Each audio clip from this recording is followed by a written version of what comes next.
So you got yourself the iPhone 15 Pro Max and want to know how to make the most out of its amazing camera for filming and editing. In this video, guys, we will go through the steps you need to take in order to produce professional looking videos using your iPhone 15 Pro Max. Now, as for the camera setup, like I said, I'll be using the iPhone 15 Pro Max with this cage by B-Script. Now, with a cage like this, I'm able to get smoother handheld shots as it has a nice grip here on the side, and I can use the other hand to support the bottom of the cage. Also, I can attach an SSD holder on top, and I'm going to explain to you why we need this later. And also, I can mount this on a tripod if I want to film myself. Now, by the way, I will leave links to all the products used in this video in the description below. Now, in this tutorial, I'll be using the default camera app. However, there are third-party apps like Filmic Pro or the new free Blackmagic camera app that supports Apple Log and provide greater control over camera settings. I'll highlight the benefits of using the Blackmagic camera app later in this video. Now, as for the camera settings, with the iPhone 15 Pro Max, you can now capture the best video quality by shooting in Apple Log. Remember that Apple Log is only available on the iPhone 15 Pro and Pro Max models. Now, shooting in log significantly improves the quality of your video by reducing over-sharpening, unpredictable tone mapping, and noise reduction, and provides a more cinematic and true-to-life look. It also makes your footage resemble to that of professional cameras, which is a huge step from previous iPhone models. Now, in order to shoot in Apple Log, just turn it on in your iPhone settings. So to do that, head over to Settings, then go to Camera, then head over to Formats. Below, you will see Apple ProRes. Make sure to turn that on. And then in the ProRes encoding, select Log. Now, you also want to make sure to enable HDR. So head back. I'm gonna go one more back. And now select Record Video. And then below, you'll see HDR Video, which you want to turn on. Otherwise, you'll end up recording in 8-bit log instead of 10-bit log. And this means the footage will have less color info and give you awful results when color grading in the edit. Oh, and one thing you should also do is enable lock white balance. This way, your video will have a consistent color tone throughout your recordings. Next up, open the regular camera app and turn on ProRes Log. Now, you can record in Apple Log up to 4K 30 frames per second internally. If you want to record at 4K 60 frames per second, you can connect an external SSD using a 3.0 USB-C, and once connected, you'll also see USB-C displayed. And as I change the frame rate, you'll see I'm able to shoot in 60 frames per second. And this means that when you start recording, all the files will be saved directly to your external hard drive. Now, shooting in Apple Log on the default camera app generates huge file size. But with a 1 terabyte SSD connected, I can record up to 72 minutes of 4K 60 frames per second footage. Now, while ProRes Log is awesome for the best video results, it might not be ideal for everyday shooting because of the hassle of using an external storage and larger file size. But there is a solution to it. If you're looking to record 4K 60 frames per second internally and want to save on file size, you can also use the awesome free Blackmagic camera app. It lets you record in different ProRes formats and lets you even shoot log in HEVC, which means way smaller file sizes while still capturing your footage in 10-bit Apple Log. Now, just a heads up, you can't directly select the 2x camera in the Blackmagic camera app. Also, the default camera app still has the upper hand when it comes to switching between focal lengths smoothly. And you can also use the Apple Watch to monitor yourself, especially when filming yourself, what we're about to do today. This is really useful. Now, when shooting in log, you'll notice that the image looks flat and less vibrant. The reason for that is that the camera captures a wider dynamic range, which means more details in the shadows and highlights. And this is great because it gives you more flexibility in the color grading process. Now, when using the default camera app on the iPhone, it tends to overexpose the footage. To preserve the highlights better, it's a good idea to bring the overall exposure down to -1.0. And to do that, I'm going to select the arrow And then over here on the plus minus icon, I can select that and bring it all the way down to -1.0. Now, before you hit that record button, remember to lock focus and exposure whenever possible to avoid any expected changes during your recording. And to lock your focus and exposure, simply tap hold on the screen until AEAF lock appears. And this means your auto exposure and autofocus are now locked. So if I leave my settings in auto, you'll see as I place my hand in front, you'll see the focus changes as well as a little bit the exposure. So we don't want that. So I'm gonna tap hold until AEAF lock appears. This way my auto exposure and autofocus is locked. And when I now place my hand in front of the camera, you'll see no changes will happen and will give us a consistent look throughout our recordings. Now, unfortunately, you can't separate focus from exposure in the standard app, but you can do that in the Blackmagic Camera app. So if you need more control, the Blackmagic Camera app is a great option. So with that out of the way, let's now get into the filming process. Now for this video, I'm gonna film myself as I hike, and as I walk through the forest, I discover this cathedral, and then in the end I walk into the cathedral and the video stops. So that's the kind of storyline that we have today, and I've already set up my first shot, and the camera settings are now at 4K 25 frames per second. So in normal speed, I don't plan on slowing this clip down, and I really like this framing because you can see we have some foreground, and it also guides our eyes on this path right here. The only thing left is to set and lock focus and exposure so that no changes occur as I film. Let's start with the recording and go.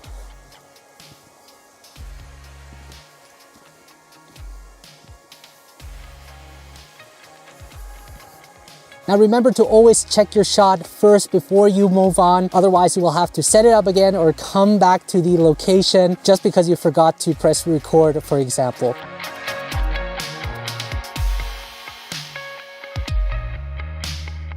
So for this shot, again, I'm gonna film myself and use the tripod to position the camera.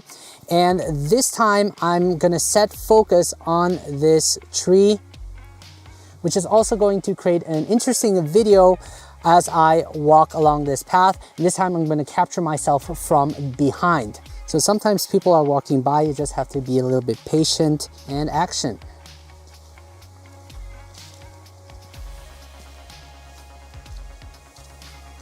Now I know these are a lot of static shots, but we can actually add a digital zoom later on in the edit to add some camera movement into our shot.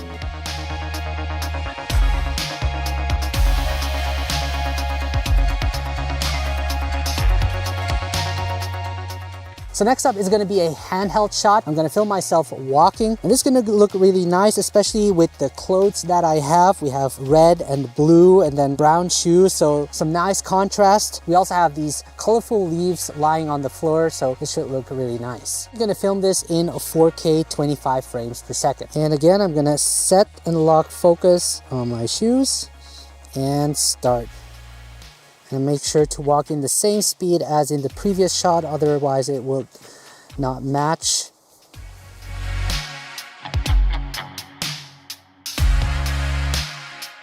So this time I'm gonna capture some detail shots. I'm gonna use the macro lens and shoot in 4K 25 frames per second. I can't use 60 frames per second, that will disable the macro function. So what I like to do is look for interesting things around me. And I found these mushrooms up here. So what I'm gonna do is lean my phone against this tree and frame it. And you can see there's a flower at the bottom right. And if I press on it, you'll see that the macro function is disabled. So I'm gonna enable it, make sure my horizon is leveled, and then I'm gonna set and lock focus on these mushrooms. And it's gonna be a simple static shot. I'm gonna start recording. I'm gonna try and lean a little bit more forward so that I'm not shaking too much. I'm gonna create a sort of 3-point contact. So this looks way more stable. Just gonna hold it like that for a couple of seconds.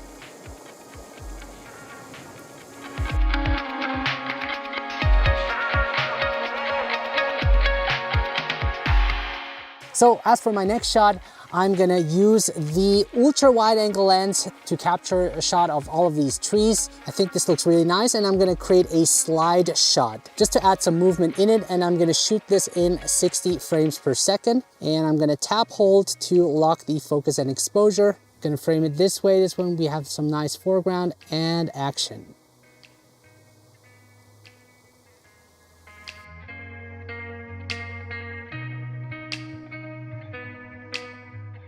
So for my next shot, again, I'm gonna use my tripod. I've already set the framing. Gonna shoot at 4K 25 frames per second using the 1x lens. And I'm simply gonna walk towards the cathedral. Recording, again, I'm gonna set and lock focus and exposure. Once I did that, hit the record button.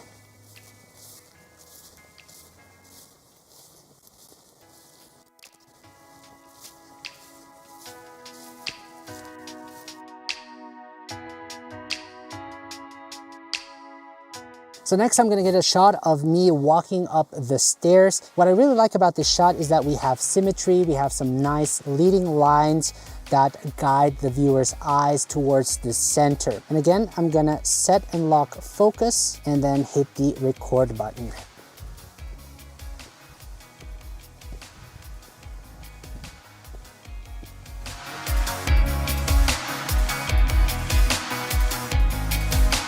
I'm also going to capture a close-up shot of me walking up the stairs. This way I have a more complete scene. So you don't want to only grab a wide shots, but also medium and close-ups. I'm going to set and lock focus over here. And I'm going to use the 2x and recording 4K 25 frames per second.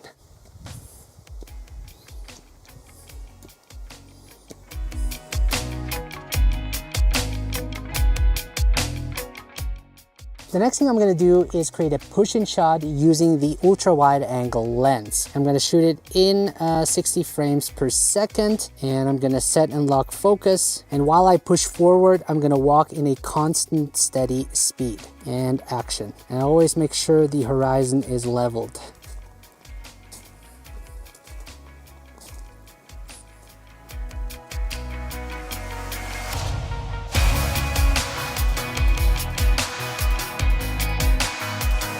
The next thing I'm gonna do is use the 5x lens, and I'm gonna shoot it in 4K 60 frames per second. I set and lock the focus and exposure. Start from here, and then slowly tilt down.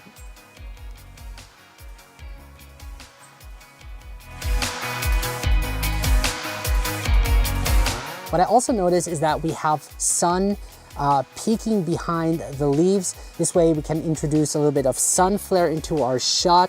So what I'm gonna do is set and lock focus first, and then slowly create that slide shot, and go.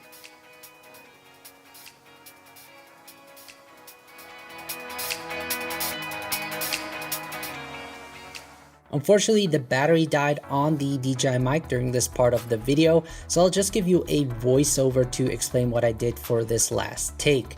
I used the tripod to set up the camera inside the cathedral. Fortunately, I had the place all to myself so that I could film myself walking in. This time I recorded it internally in 4K at 25 frames per second. I made sure the horizon was leveled, and I locked the exposure on the brightest part of the image to prevent overexposure. Then I hit the record button and captured myself walking in, which in my opinion turned out really nice.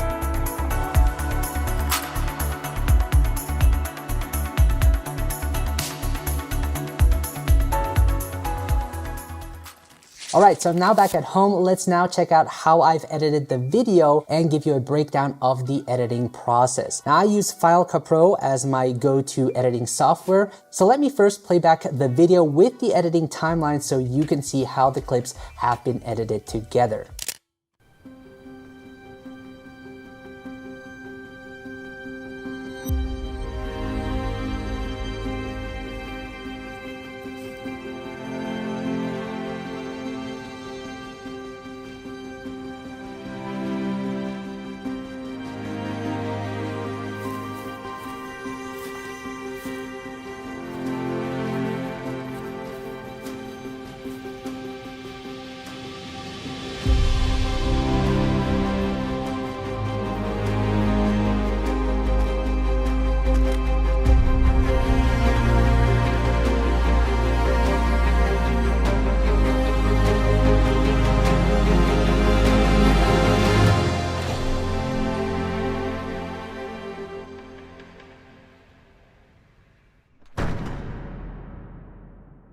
Okay, so there you have it. Let's now break down the edit. Now, if I wanted to, I could straight up edit directly from the SSD. However, I prefer to take the footage off and store it on my larger external hard drive. Now, the first thing I do after importing all of the clips into Final Cut Pro is I pick out the best shots to create a coherent storyline. And what I mean by that is I choose the take or angle that visually tells the story in the most appealing way. Now, I did take a few other shots that you haven't seen because they either didn't fit into the story or the shot wasn't that great. So most importantly is to really cut out the fat and keep the meat. So usually you would start recording and then sort of set up the framing and then actually capture the good shot. So everything before you want to cut out. Just to give you an example, the part that I cut out on this shot is this section right here. You can see that I'm just setting up the shot and it's also a little bit shaky. So I don't want that in my video.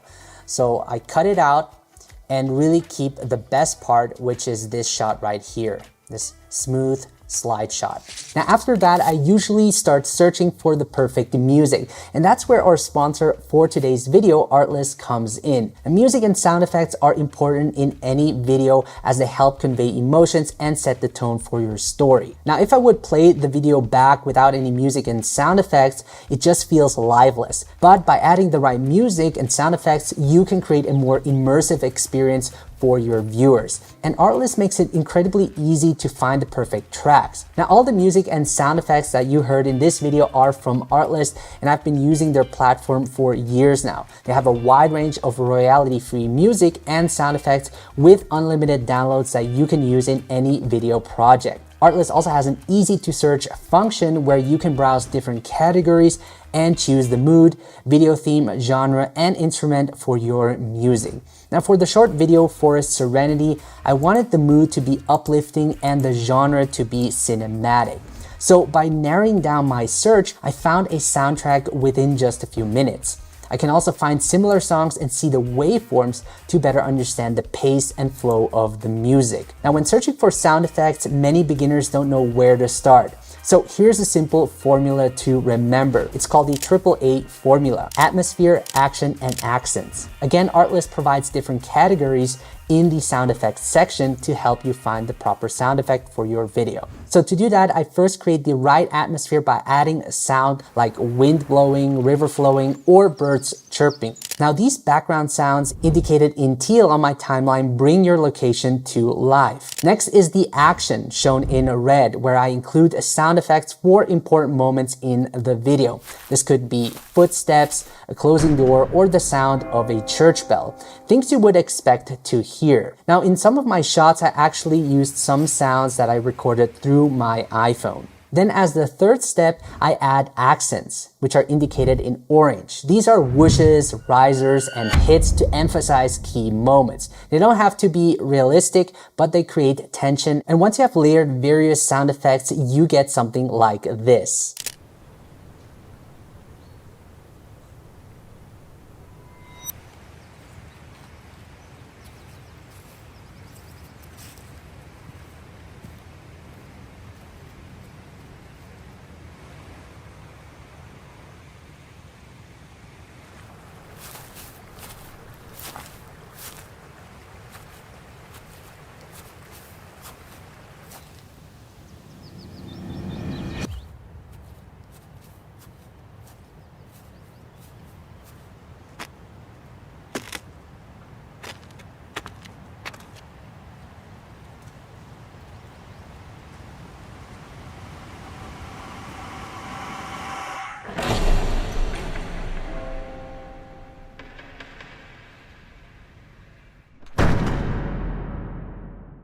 So as you can see, it adds depth and dimension to your video. Plus, building a library of top-notch sound effects allows you to use them in future projects. Now guys, if you're interested, I have worked out a special deal with Artlist where you can get 2 months additionally for free by checking out the link in the video description below. So with that said, let's now move on to the color grading process. So color grading Apple log footage in Final Cut Pro doesn't have to be complicated. Let me show you how you can create the final look for your video with just a few simple steps. So we're going to apply a color grade to this shot. Now you'll notice that it doesn't have the typical log look, and that's because Final Cut Pro automatically applies the Apple log transformation LUT onto your footage. Now, even though this is convenient, this won't give you the absolute most dynamic range out of your log footage. So to take full advantage of the log footage, make sure to select your clip and head over to the inspector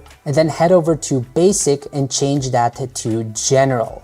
This way you get the camera LUT section. Now you'll see that Apple log has been applied. You want to change that to none. This way we get our typical log look back. So the next thing to do is to look up the custom LUT in the effects browser, custom LUT, and I'm gonna apply that to the clip. And I'm gonna select the film strip. Now in the video inspector, I can change which LUT is being used. And for this, I'm going to choose Apple log to Rec 709. Which is, by the way, free to download from the Apple developer website. I will leave a link for you in the video description below. Now you'll see that applying the LUT will transform your footage over to a Rec 709 look, which overall produces better results and gives you much more to work with than having Final Cut Pro automatically transform it. Now from here on, I can add a color wheel and importantly, apply it above the custom LUT. This way I can push the colors more and really make use of the full dynamic range of the video. From here on, I can tweak the exposure,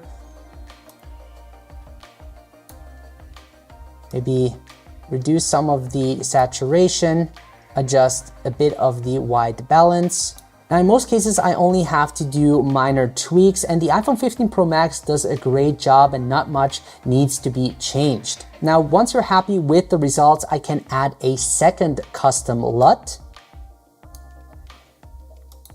and then apply a look to the video. And for this, I'll be using my premium mobile LUTs, which includes 10 creative looks that will help you make your iPhone footage stand out. Now you'll find a link to it in the video description below. Now, as you can see, I've already imported all of my 10 premium mobile LUTs.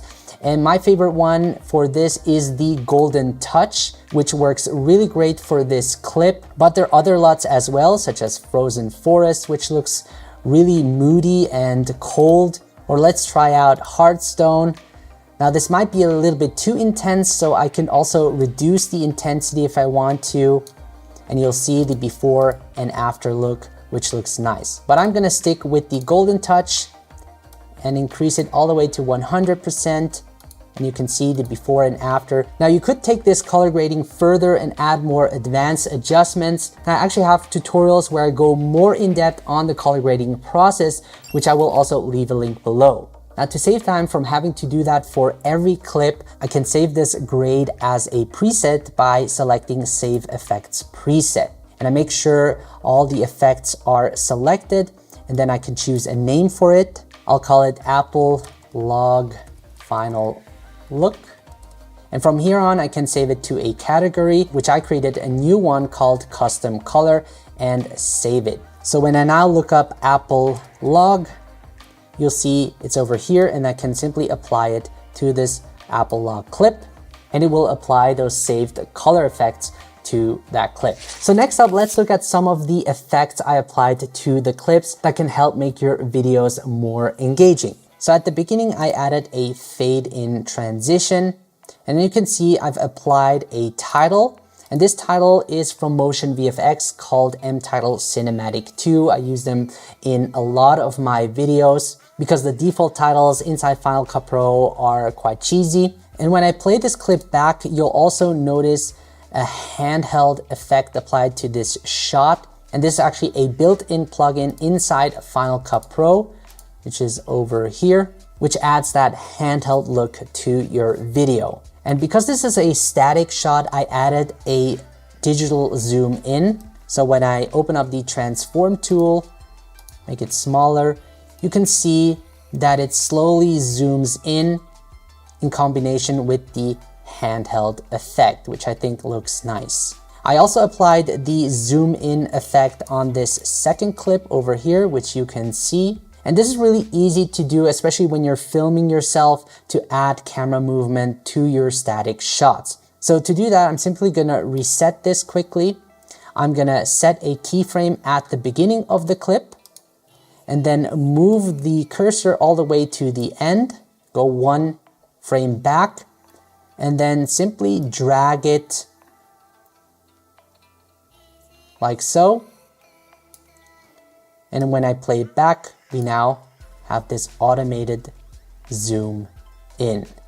Now you also notice this adjustment layer on top. That's actually the letterbox effect that I've applied. Now this is actually a plugin from Motion VFX called Film Look, but you can also use the letterbox effect that is built inside Final Cut Pro. Now in some of the handheld shots, I've applied post stabilization, which you can find in the inspector over here under stabilization, which helps smoothen out the shakes. And to export your clip, head over up here and then select export file and then head over to settings. And when it's for social media, I set the format to web hosting, the video codec to H.264, and the resolution to 4K if it's for YouTube. And if it's for Instagram or TikTok, I set it to 1080p. Simply hit next, save your video, and you're done. So just to wrap things up, let me now show you the final video, including the behind the scenes, so that you can see exactly how it was created.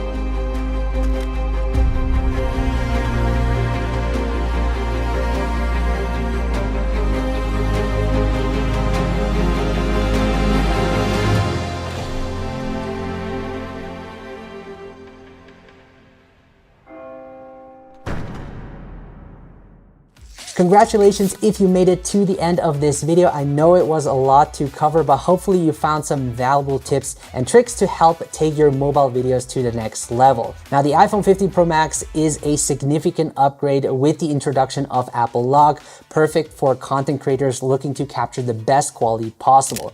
If you're new to filming with your iPhone and want to learn more, make sure to check out my comprehensive mini course, iPhone Camera 101, which not only includes my premium mobile LUTs, but also is packed with valuable lessons that will help you master your iPhone's native camera app in no time. So sign up today by clicking the link in the video description below. If you have any question, guys, let me know. As always, thank you so much for watching. I appreciate all of you, and I'll see you in the next one. Happy filming.